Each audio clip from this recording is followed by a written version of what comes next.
Hello football lovers, कैसे हैं आप सब। स्वागत है आप सभी का मेरे इस नए यूट्यूब चैनल और उसी के साथ एक नए वीडियो, उसी पे एक नए यूट्यूब वीडियो पे। तो आज हम बात करने वाले हैं real Madrid versus Manchester city, जो यूसीएल क्वार्टर फाइनल में जिनका मैच होने वाला है। तो उसमें किस क्या हो सकता है, क्या नहीं, क्या प्रिडिक्शन की जा सकती है, क्या नहीं, थोड़ा उस पर हम बात करने वाले हैं। नया चैनल है, वीडियो देखने से पहले हर कोई सब्सक्राइब और लाइक कर दीजिए, वीडियो को शेयर कर दीजिए। तो चालू करते हैं टॉपिक पर डिस्कशन। सबसे पहले एज अ मैड्रिड फैन मैं तो चाहूँगा मैड्रिड जीते, जो सिटी का फ़ैन है वो सिटी जीते। अब अगर मैड्रिड को जीतना है मैच, तो सबसे पहले जितनी हमें एक न्यूज़ मिली है कि तेबियोत कोर्तिया जो हमारे गोलकीपर और एडर मिलाटाओ, ये जो है वो मैच से पहले आ सकते हैं। मैं नहीं कह रहा हूँ ऑफिशियल या फिर मतलब कंफर्म न्यूज़ है कि हाँ वो मैच खेलेंगे, ऐसा मैंने कहीं सुना और मैंने एक आर्टिकल पढ़ा और मैंने कुछ यूट्यूबर्स को भी देखा जिन्होंने बात किया, तो मुझे लगा कि आप बताना चाहिए कि हाँ ये वापस आ सकते हैं। दूसरी बात, मैड्रिड के जो स्टार प्लेयर्स हैं, बेलिंगम, रॉड्रिगो, विनी जूनियर और और भी और चुआमेनी, शायद और भी कुछ होंगे जिनको येलो कार्ड मिल चुका है। इन लोग चारों का मुझे पता है कि ये बड़े प्लेयर्स हैं, इन्हें हमें ज़रूरत है फर्स्ट लेग सेकंड लेग दोनों में, लेकिन ऑलरेडी ये चारों पे एक एक येलो कार्ड मिल चुका है। फर्स्ट लेग जो कि सेंटियागो बर्नाब्यू में होगा, वो अब वो कंफर्म भी नहीं है कि सेंटियागो बर्नाब्यू में फर्स्ट लेग होगा एटिहाड में, क्योंकि फर्स्ट लेग दोनों ही एटलेटिको मैड्रिड और रियल मैड्रिड दोनों को फर्स्ट लेग अपने होम पे मिला है। तो मैड्रिड की म्यूनिसिपल कॉरपोरेशन का कुछ है कि दोनों में से किसी एक का पहला मैच अवे होगा। तो अगर सेंटियागो बर्नाब्यू में पहला मैच रियल मैड्रिड खेलती है, तो first leg real Madrid versus Manchester city Santiago Bernabeu में होता है, तो यहाँ बहुत अच्छा चांस रहेगा कि मैड्रिड बहुत अग्रेसिवली खेले और सिटी के सामने गोल स्कोर करे। अगर वो 2 या 3 की लीड बना लेते हैं, हालांकि थोड़ा मुश्किल है मैनचेस्टर सिटी के सामने उतना तगड़ा स्कोर करना, बट स्टिल अगर वो बना लेते हैं तो still they have the chance to qualify for the semifinals. क्योंकि जो सेकंड लेग होगा वो होगा एटिहाड में, और एटिहाड में as we everyone know कि एटिहाड में मैनचेस्टर सिटी को हराना बहुत टफ है, क्योंकि इस सीजन में मैनचेस्टर सिटी अनबीटेबल है एटिहाड में भी। इवन प्रीमियर लीग और एफए कप के भी जितने मैचेस हुए हैं, वो लिवरपूल के अगेंस्ट भी उन्होंने ड्रॉ किया था, लेकिन हारे नहीं हो अभी तक एटिहाड में। और एटिहाड में मैनचेस्टर सिटी को हराना ऑलमोस्ट इम्पॉसिबल है। और मैनचेस्टर सिटी की टीम भी बड़ी टफ है, पेप गार्डियोला कोच है, गोलकीपर एडरसन, रूबेन डियास जैसे defenders, Ruben Dias, Kyle Walker, Phil Foden जो कि एक इंक्रेडिबल फॉर्म में चल रहे हैं। इधर भी केविन डी ब्रुयना वापस आ चुके हैं, जहां सीडीएम पोजीशन में रॉड्री खेलते हैं। रॉड्री भी बहुत इंपॉर्टेंट टारगेट होना चाहिए मैड्रिड के लिए, क्योंकि वो और बर्नार्डो सिल्वा, मुझे लगता है यही दोनों की वजह से हमने लास्ट सीजन भी इनसे हारा था। तो और सबसे बड़ी बात, अर्लिंग हालैंड वो भी है, बहुत खतरनाक प्लेयर है, वो भी अलग फॉर्म में चल रहे हैं। तो पहला लेग अगर सेंटियागो बर्नाब्यू में होता है मैड्रिड का, जो कि अभी तक तो फिक्स है वहीं होगा, बट आगे देखते हैं, अगर वहाँ होता है तो बहुत इंपॉर्टेंट होगा मैड्रिड के लिए कि उनको एटलीस्ट 2 या 3 गोल स्कोर करना मैनचेस्टर सिटी के अगेंस्ट, और मैनचेस्टर सिटी के अगेंस्ट कंसीड बहुत कम करना गोल, और जिसके लिए हमें बहुत अग्रेसिवली खेलना पड़ेगा वहाँ पे उस फील्ड में।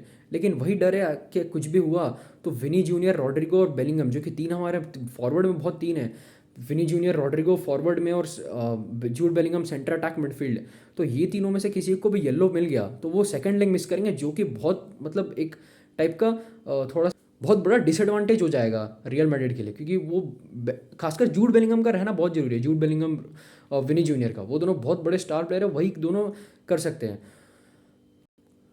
और मैनचेस्टर सिटी के जितने मैचेस हुए इस सीज़न, उसमें हमने ये देखा है कि मैनचेस्टर सिटी जो है काउंटर्स गोल बहुत कंसीड करी है, और जो और भी जितने गोल वो कंसीड करती है मैनचेस्टर सिटी, वो सेम गेम वैसा मैड्रिड का है। मैड्रिड का काउंटर आप सब जानते हैं बहुत तगड़ा है, और वही एक चांसेस है कि आप मैनचेस्टर सिटी की थोड़ी कैसे बोलेंगे वीक पॉइंट, जहां आप उनको थोड़ा पकड़ सकते हैं और उनको थोड़ा वीक बना के उनके सामने गोल स्कोर कर सकते हैं।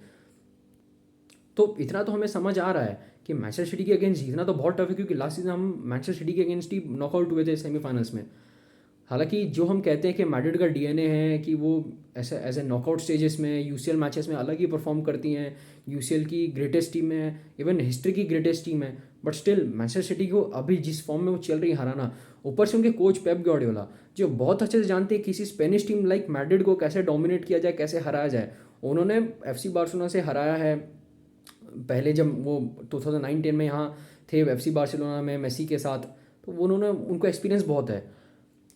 क्योंकि मुझे ऐसा लगता है जैसे अगर पहला मैच जैसे जैसे अगर मैड्रिड लीड पे आ जाती है, सेकंड मैच एटिहाड पे अगर डाउन भी होती है, तो स्टिल मैड्रिड जो है वो मैच खींच के एक्स्ट्रा टाइम तक तो ले जाएगी, जितना मुझे लगता है कि 90 मिनट्स तक वो ड्रॉ कर लेंगे, फिर एक्स्ट्रा टाइम जाएगा और फिर आगे और कंटिन्यू होगा मैच, जो कि हो सकता है पेनल्टीज जाए।